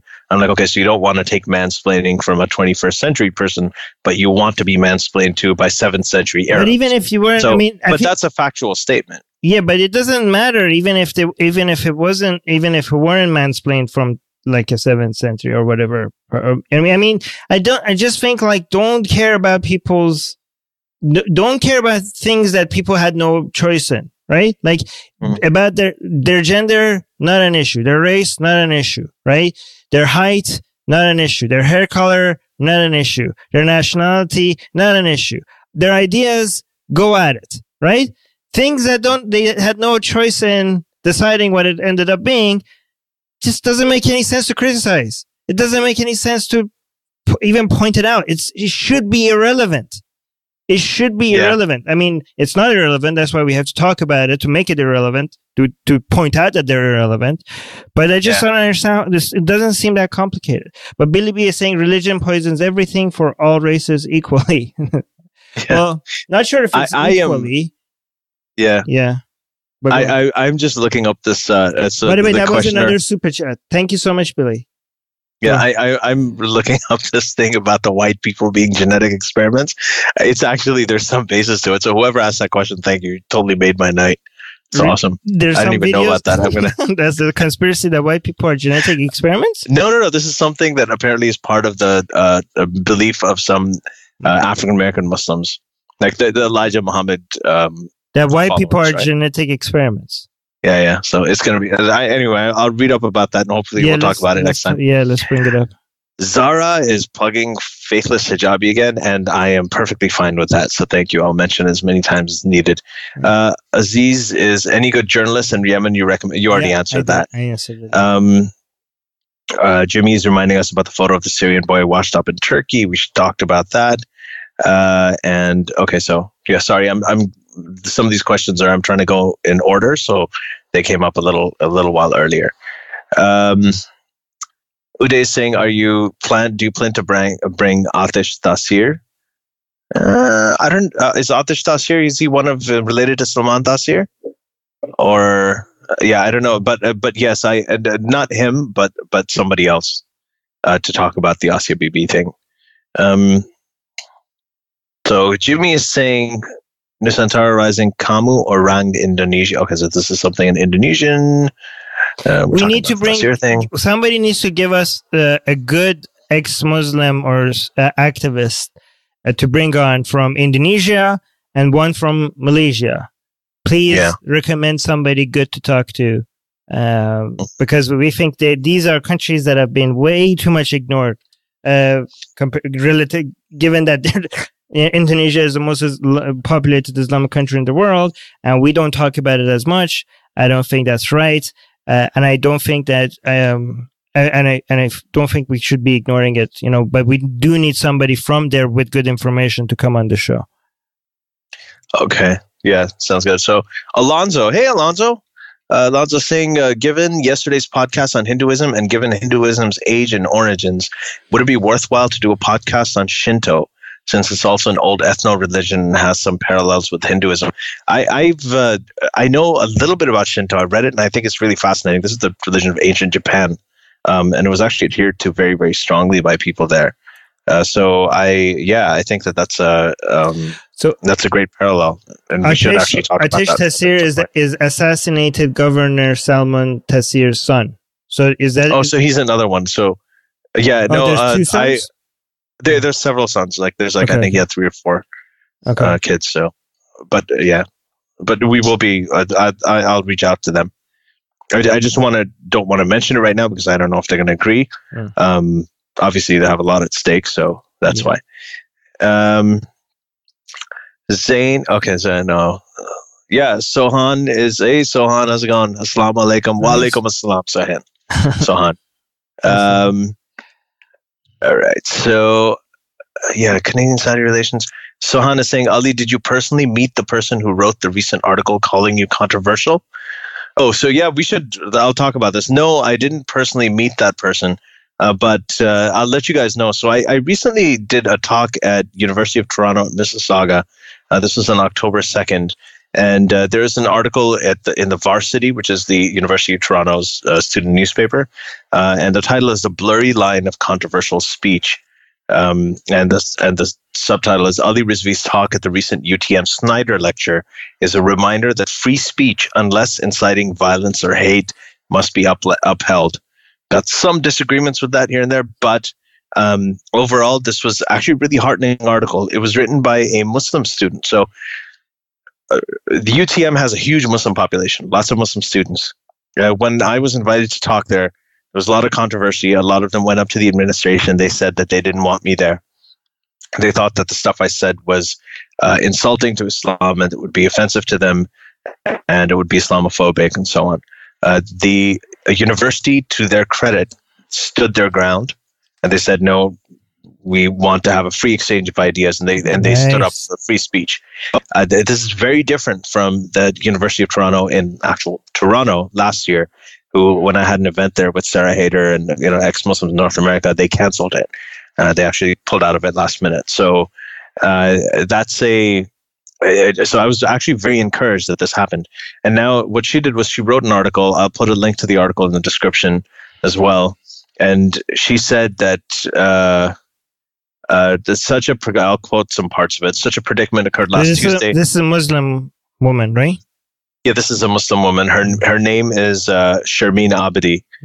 So she said, many Muslim students at UTM's annual Schneider lecture. This year's lecture featured controversial figure and award-winning author Ali Rizvi, whose talk was entitled "The Muslim Enlightenment." Okay, that's whatever. So she said, so this part. Many students believed that UTM was wrong to invite Rizvi under the perception that he held anti-Islamic views. Being a Muslim, I too disapproved of this invitation, yet was curious enough to attend the lecture. Then she goes on to say that contrary to what she expected, I was talking a lot about blasphemy laws and the kind of things that ex-Muslims go through around the world, the Mashal Khan case, the Raif Badawi case, and so on. So I'll read one other part of it. It says that according to its website, the Schneider Lecture Committee's aim is to bring in speakers who, quote, enrich the intellectual and cultural life of the UTM community, end quote. Although that was not my reaction, I could tell that many people in the audience did consider this to be an intellectual discussion relevant to them. It made me realize that at the end of the day, despite my personal outrage, I have no basis to argue that speakers such as Rizvi should not be included on campus. Nice. Universities are safe places for expressions of individual thought and differing ideas, even if they may offend us. And I love that. I love the fact that someone's going to say that's taqiyyah. No, I mean the fact that she went in and honestly, kudos to her for going in and being so sort of skeptical and I guess cynical about it. And then even though she completely disagreed and she says she was outraged, she still thinks that speakers like this should be allowed to come on. And it was the audience was actually, there were a lot of Muslims in the audience. I got a lot of questions from them. It went beyond the time that was allotted for it, but it was a fantastic. Actually, this is very interesting because I've always noticed that a lot of Muslims are less sensitive. Like, okay, a lot of Muslims are sensitive and they want you killed and stuff like that. But there's also a lot of Muslims that get curious when you have disagreements with them and they want to come and listen. Like when I did the talk in UBC, there were Muslim people in the audience, right? That wanted, and my event was called How to Defeat Islam. Yeah. And Muslims showed up. And guess what? The conversation was friendly. Even though my event was titled How to Defeat Islam. Okay. Yeah. But a lot of people, I got kicked out of some groups for having this event and Facebook and stuff. These were mostly lefty, social justice warrior type people. And guess what? None of those people showed up. So, and they think because I was a racist or a bigot or a xenophobe, and this event was like, was anti-Muslim, and they didn't show up to check it out. So they trying to protect people that they were willing to actually come and listen to the conversation. Yeah, this is the thing. To people on the left and some of these liberals who get offended on behalf of other groups, just don't try to be saviors. People in these other communities, they want to have these conversations. When Armin went with XMNA to the ISNA conference, there were Muslims who wanted to engage with him. They sat there. They wanted to talk to ex-Muslims. There was a conversation happening between ex-Muslims and Muslims that was entirely civil and it was productive. But the people protesting it were like they weren't Muslim or ex-Muslims. No. They were just like other people were offended for some reason on behalf of it. People who were protesting the Muslims. People were protesting you guys. So it's just let these conversations happen. It's not. As this writer so rightly pointed out in this article, these conversations help. There's nothing to be scared of. She didn't want to go there before she came, and she realized that, okay, there was nothing to be scared of. This is not, it's not threatening, right? It's just, we got to let these things happen. Yeah, can you read it out, super chat? So you guys should collab with VideoViz and make a secular jihadist music video feat with Abdullah Samir Harris. I think he's talking about Harris Sultan, Sarah Mo. I think he's talking about Sarah Haider, Muhammad Sayed, and other vocal ex-Muslims. We should. This is the new crew. This is it. This is what I like. The fact that I love the fact that Abdullah a music Samir, video. Yeah. Of course, a music video. Look, we've got. I actually have written some songs about it. So I do music. Mubin Ahmed, thank you so much for the super chat. Yeah, but I think VideoVids, Abdullah Samir, Harris Sultan, Abdullah Gondal, Hassan Radwan, all these guys, they have brought a lot of compassion to this conversation. Yeah, right. They come from backgrounds that are Muslims. They're not just where you had the left saying, well, no, all Muslims are great people, they're all hippies, and we love them all, and then you had the right saying these guys should be deported and they're all assholes. If you like the Quran, you're automatically a terrorist. And these guys they come from families where they know that there's a difference. I mean, Jimmy Bangash is another one, right? So he talks about these. So that's, I think, this is a new generation that's come up. They've become very vocal about it. I love it. I love these guys, and I see eye to eye with them on a lot of this. Yeah. So it's really good to have a team out there, and I think we should totally do a music video. All right, go tweet at VideoViz and tell him about this idea. Yeah, I will. I'll talk to him. Everybody in the live chat. All right, but go on. Okay, so. Mars is saying, Armin, Ali, I think you both gave 2 separate individual talks at events over the last few weeks. Can I ask how those events went? So we already talked about my thing. I won't bore you with that more, but I did as well. Armin did too. Yeah, they both went really, really well. Yeah. Jimmy, Armin, what is your prediction on Iran? There seems to be a huge secular young population. Will they eventually become a majority and end the theocracy? Will the change be bloodless? So, Armin, you've talked about this a lot in the past. Can you give like a brief? Well, I could I just recently wrote an article called, I did a interview article with Scott called How to Defeat the Islamic Republic of Iran. And I kind of summarize everything over there. Should I link to it? Mm. I'll just link to it. Yeah, link to it. And there is also previous episodes that we've done on Iran specifically. The very first episode we did in 2018 was about Iran. Armin actually talked at length about a lot of the stuff that you're asking. So do check it out. I think it's our inaugural episode for 2018. Well, one thing I point in this article is that even though, yes, there's a lot of people in Iran that want secularism, want less religion, a lot of people from Iran also and other places underestimate the influence and power that religion still has in Iran, and the number of people that do still support the government. There's no reliable polling, but just read the article. I'm just going to link right to it in the live chat. Mm-hmm. Yeah. Ever ready? This is, I don't think I've seen him here, is saying, I have a question, a serious one, if you will indulge. Ever, just ask your question. So don't do this stuff. Just go ahead and ask a question, and then we will answer it. Okay, so Jimmy, we're talking about taqiyyah again. Sorry, guys, I'm going to go through the questions now because we have a little bit of time left. A genetically modified skeptic. Hey, back again. Yeah. Check out his YouTube.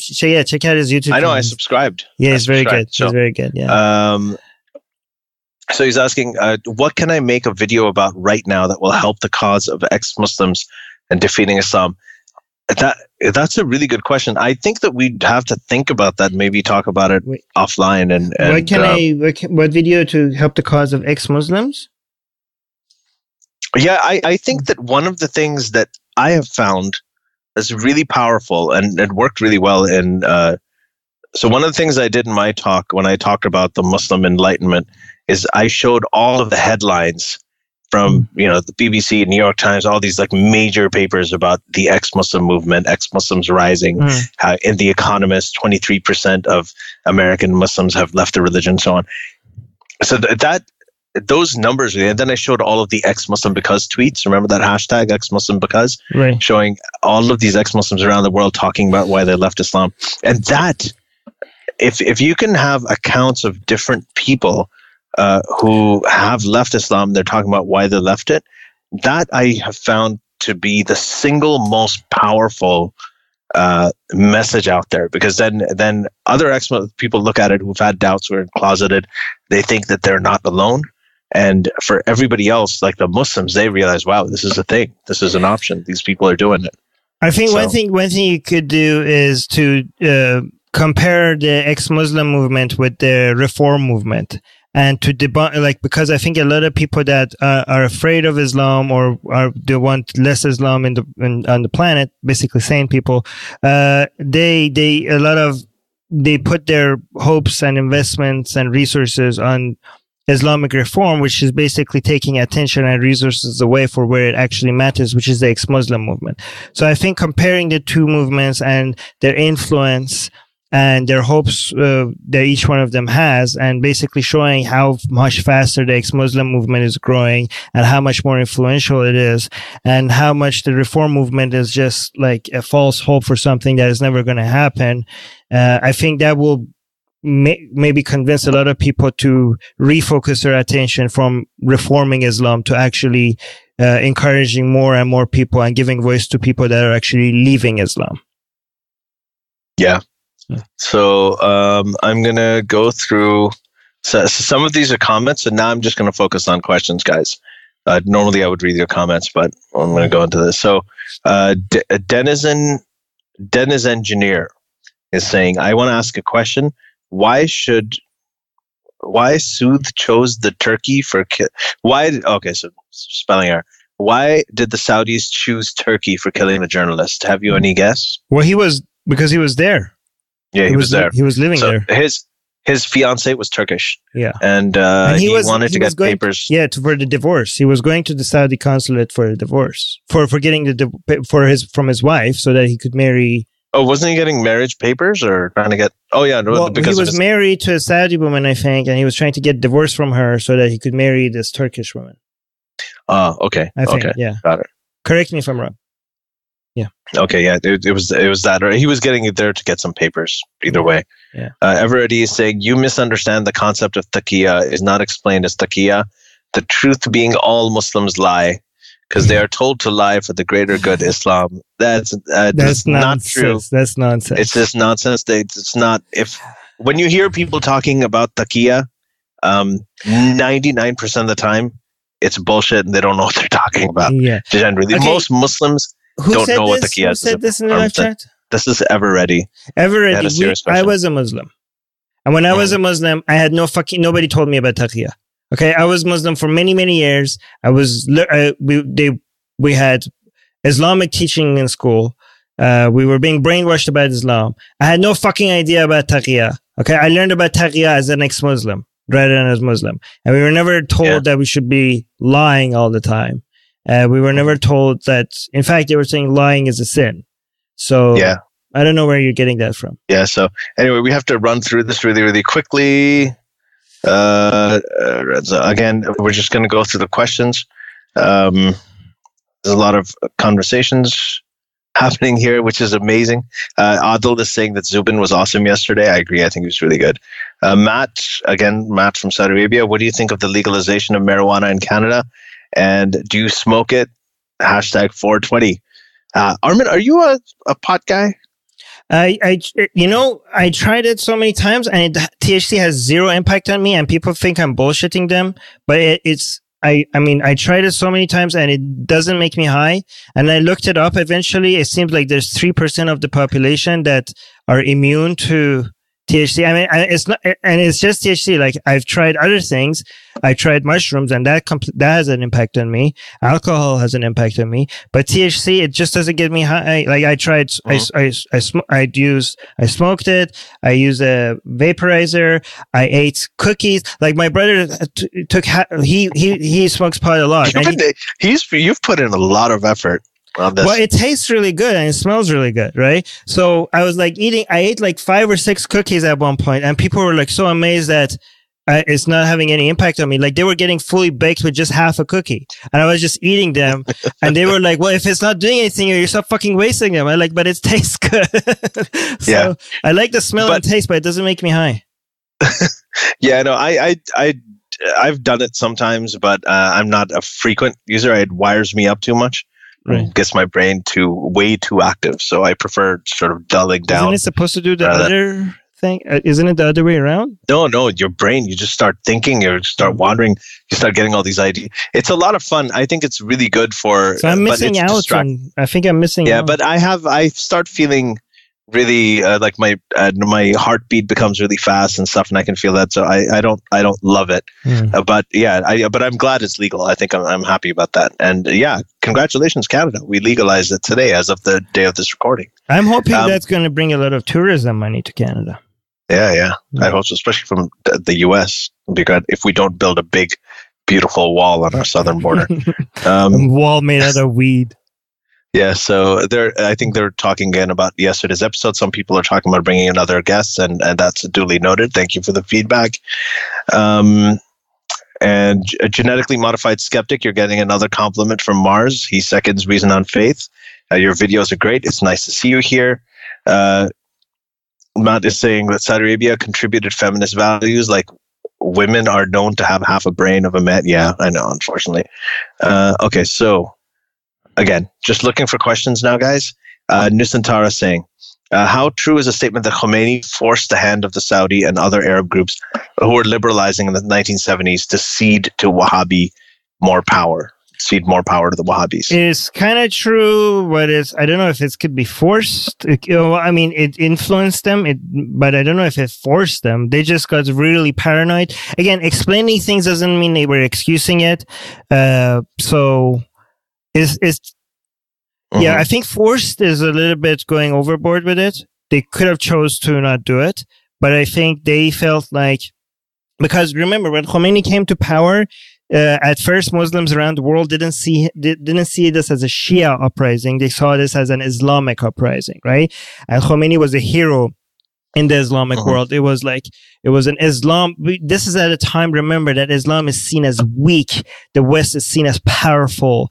Muslims are seen as like, Islam is dying. It seems like it's going the way of Christianity. And all of a sudden, this guy stands against the US and wins, and Muslims take power. They rule a country. This guy becomes revolution. Muslims, there was such a powerful thing in the eyes of a lot of Muslims all around the world. I mean, this is before eventually Sunnis saw this as a Shia thing and started hating on Iran's Shia influence all around the Middle East.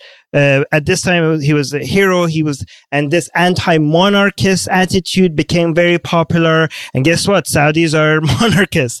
And right in 1979, when this happened, they had their own Shia uprisings, and they had their own Salafi uprisings. They had the shooting right in fucking Kaaba, and they were like, fuck, the Shah with all the US support went down. So we have US support, but apparently US support is not good enough. We need to listen to this religious people. Apparently they're not happy with us, that we're becoming too Western, too secular, so they feel like they need to give them some, they need to give them something. So everything became extremely religious.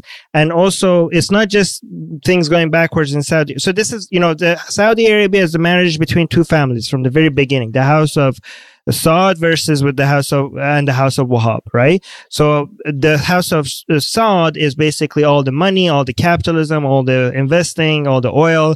The house of Wahhab is all the religious extremism. And basically the whole power is between these two groups, right? So apparently before 1979, the House of Saud was starting to ignore a little bit of this religious extremism for Western style kind of living. But because of Iran, they were like, okay, fuck that. House of Wahhab, let's kiss and make up. And then everything became a lot more religious. And now again, we're going through another phase, which is interesting. But anyways, I said enough. Yeah. But, so Nusantara is saying in Indonesia... One more thing I add. It wasn't just inside Saudi Arabia, because Khomeini saw this as an Islamic revolution, not an Iranian revolution. Khomeini was spreading his... Vilayat Faqih version of Shia Islam, spreading it all over the Middle East. And as a response to that, Saudi Arabia was spreading Wahhabism all over, not just the Middle East, but also in Pakistan, Afghanistan, and even in the Far East. But go on. Mm-hmm. So Nusantara is saying, in Indonesia, we have a street gang called FPI, who are similar to what Antifa is in the West, but Islamic. How can we deal with them? Do you support secularists arming themselves? Secularists arming themselves. Well, that's a very general thing to say. Where are we? Where is this again? Indonesia. So they have a street gang that is kind of, I'm assuming they're armed. They're called FPI.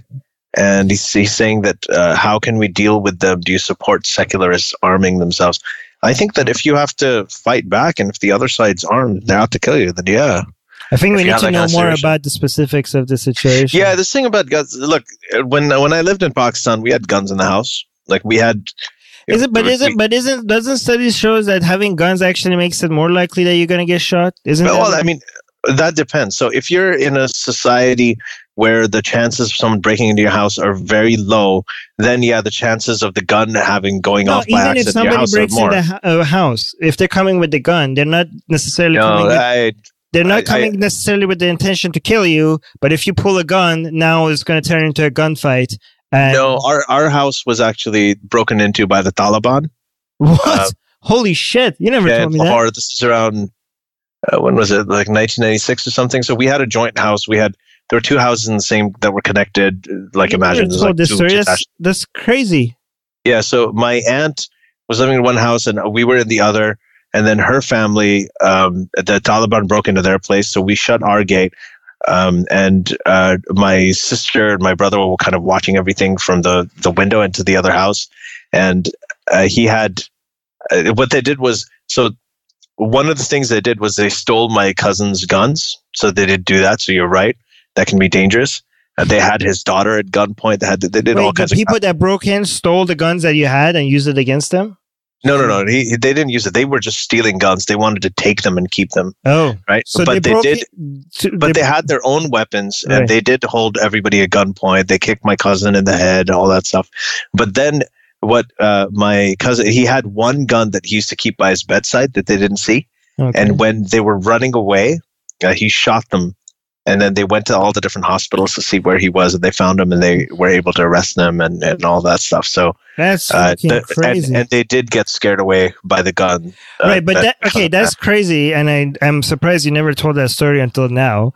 But I think I may have mentioned it at some point before, but that's anecdotal though. Like I think statistically, if somebody's robbing your house with guns, you pulling out a gun, you could, on average, turn things. But see, that's what I'm saying. It depends. So there's a risk benefit analysis here. So if you're in a situation where the chances of someone breaking into your house is very, very high, and the chances of them being armed is very high, then you should probably have a gun, because the benefit of you having a gun it'll benefit you more in that situation. But if you're in a society where people don't really break into houses that much, and when they do, even in societies with guns and people break into your house, I'm just saying things could turn a lot worse because you pulled out a gun. They could. Listen, I don't know. It's not. I think there was a study. Yeah, no. It's sure, but the studies, a lot of those studies are going to be in the U.S. where people don't break into. The Taliban isn't breaking into people's Shia's houses every day, right? So in those kinds of situations, you leave it long enough. But the higher chance of the gun's gonna go off by accident, and your kid will die or something, right? But if you're living in a place where you're a Shia family and there's a lot of Taliban people who are aching to come in and kill you, then I would rather have a gun than not. And we did have guns, so it really depends. Harry Sultan is saying I'm wrong, and I don't know. I might be completely wrong about this. I'm just wondering. Yeah, it just depends on these studies are also done. It depends on where they're done, right? Right. Like if I lived in Chicago, I'd probably have a gun. Okay, so the next question is you check shake him around. Okay, sorry. Okay, just the questions. Gur Tar is asking, have you guys seen Apostate Prophet and David Wood discussion? Oh no. What do you think about David Wood's approach on Islam? I haven't seen that, so I can't. We'll watch it because of your recommendation. Okay, so Jim is saying, was a suit ever filed against Starbucks for not allowing ex-M&A members into the store? So the answer to that is we had Mohammed Sayed from ex-M&A, and there is some sort of legal proceeding going on, but he can't talk about it too much, and he wasn't, so he could only talk about what he did. But we did have an episode about, if you look into our past episodes, very recently, where Armin talked about that whole event in detail. So there are people who are working on it, and there are legal proceedings apparently happening. And as soon as I find out anything, I'll let you guys know. Third rail talk. Okay, no, that's a comment. I'm sorry. I'm just going to go to the questions because we're kind of running out of time. Yeah. Third rail talk. Okay. Hi, guys. Two more questions, huh? Sure. Yeah. Okay. Well, I mean, let's see. Do you want to? We've got 11 minutes, so let's see what we can fit in. Okay. Sounds good. I want people to have a chance. Third rail talk is saying, "Hi guys, I'm curious. What are your views on the U.S. Constitution?" Armin, you want to go first, or should I go first? I think it's one of the best ones out there, but obviously has a lot of flaws in it. When it comes, I was going to say, when it comes to constitutions, it's one of the best. Especially the free speech part, right? Yeah. First Amendment. Yeah, but the problem is when people treat it like it's like flawless, like it's completely like it's a Quran, it's a Quran. Like there's nothing wrong with it, or there can't be any improvements to it. Yeah, but relatively to other countries' constitutions, is one of the best. Yeah, I think it's very well thought out. There's a lot of learning from experience. And I think a lot of that is related to the fact that there's no religious influence in it. I mean, not even ceremonially, right? Not even as a formality like there is in England and the Netherlands and all these other places. But I think the First Amendment is one of the things that I would really like more countries to have, because it does two things. Like when a lot of conservative people talk about the First Amendment as if it's all about free speech, and they completely ignore the part that it is explicitly against the establishment of a religion, right? They ignore the fact that it's about the separation of religion and state. So they tend to want to bring religion into state a lot, but at the same time they really want to go with free speech. But it's about both, and that's what's so amazing about it. It's about free expression, freedom of speech, freedom of the press, and all of that. But it's also about separating church and state, and no establishment of a state religion. And that's what's so great about it. Right. I mean, as a Canadian, Second Amendment. Yeah, I don't know. I think that's outdated. As a Canadian, I'm jealous of the Americans, free speech guarantee, the free speech guarantee in their constitution. But yeah, go on. Right, I agree. So genetically modified skeptic is that? Oh, okay. So, he's saying, what topics should I take on in a video to help you further your cause right now? Yeah, I think we already talked about that. Okay. Another question from Israg is supposedly witchcraft is prohibited in Islamic countries. What and how is witchcraft defined and prosecuted? Are non-Muslim prosecuted for witchcraft? The secret equals witchcraft. Okay, so witchcraft, it's not really witchcraft, but they talk about sorcery. There are people who, as recently as the last couple of years, have been executed, publicly beheaded for sorcery in Saudi Arabia. Saudi Arabia has beheaded people for sorcery in the same year that ISIS killed James Foley, beheaded James Foley, and everybody's talking about that. Saudi Arabia was beheading people for sorcery. So yeah, a lot of it's about black magic and things like that. They're considered sinful in Islam. They're considered worthy of capital punishment. So that's basically what it is. Anything to add, Armin, to that? So what was the question? I had to respond to something really fast. Witchcraft in Islam, how is it defined and prosecuted? Okay, so there's a hadith apparently. I don't know if this is a Shia hadith or is it a general hadith, but this is what we learned in school, that Muhammad said that the punishment for witchcraft is just one swing of a sword, right? Like whether you kill, like if you find the witch, hit him or her with one time with a sword. If it kills him or her, then that's fine. But if it doesn't, then you let them just live with the injury. Yeah. So Jimmy is saying, do you guys follow Sharif Gabbar? He's an Egyptian ex-Muslim YouTuber. Yeah, we do actually. I do. He's brilliant. Yes. It's all in Arabic with English subtitles. I love his work. Don't know if he's in jail or not at the moment. Well, he was in jail. There were several against him. Insulting Islam was one of them. He is on Twitter, and he's actually occasionally comes out and he talks about it now. Unfortunately, his tweets became very, very infrequent recently when he was going through this legal trouble. But he is an example of somebody who really is making that sacrifice. I mean, he's just a very brave, extremely courageous guy. One day, it would be such an honor if we could one day have him on the show. Yeah. So Abdullah Samir saying, and he's right, Sharif Gabbar is not in jail, but he's trapped in Egypt. Yeah. Gertar is saying, what do you think about David Wood? Okay, so David Wood's approach again. Now, some of these questions are being repeated here. And then, okay, now we can do I think just one or two more questions. So everybody who didn't get a chance, we're sorry. We'll get to you next time. This is, it's amazing that we have so many questions. So Jimmy's saying, do you think that parody is an effective way of changing minds, or is it just preaching to the converted? No, comedy is a really good way. I actually think it's the most effective way of changing minds, because you can take something that's very provocative and controversial, but when a stand-up comedian says it, again, it comes down to emotional connection. Storytelling and comedy, that's the thing. When people emotionally connect with something, when Jon Stewart did his political show, that changed, I think, the way that a lot of the younger generation thinks. So I think that, yes, comedy and parody are massively important. One more question. One more question? All right, guys, last question. What's it going to be?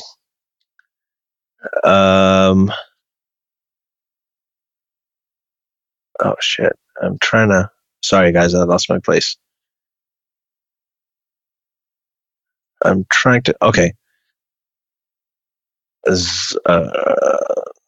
not to stay quiet. Okay.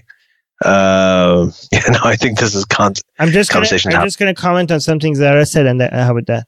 So Zara is saying Khadija was a powerful woman, yes, but she was before Islam, and women can be feminists definitely, but they don't have Islamic theology supporting the... Where is it? Where's the rest? Yeah, but I agree with Zara on that. Well, I mean, Aisha was also powerful, but she had the... being after Muhammad, she had the whole I was the wife of the prophet thing going for her. So she managed to use that in her advantage. But yeah, I think Zara agrees with me. It's possible to be Muslim and feminist, but that doesn't mean that there's anything in Islam supporting it, right? Like if a Muslim is feminist, the Islam part of their ideology has nothing to do with the fact that they're feminist. They're feminists in spite of Islam, not because of it. Yeah. Right. All right. Okay. So, yeah, that's it, guys. I think we're done. Thank you very much for joining us on this special episode of Ask Us Anything. And by the way, we do these once a month, usually in addition to our regular episodes. So usually we have on average about 4 or 5 episodes a month, but we always have one Ask Us Anything episodes where people can come in and ask questions like this. And I'm really glad all you guys did. Again, if you enjoyed this, if you found something of value in it and you liked it, do go to secularjihadist.com or go to patreon.com/SJME.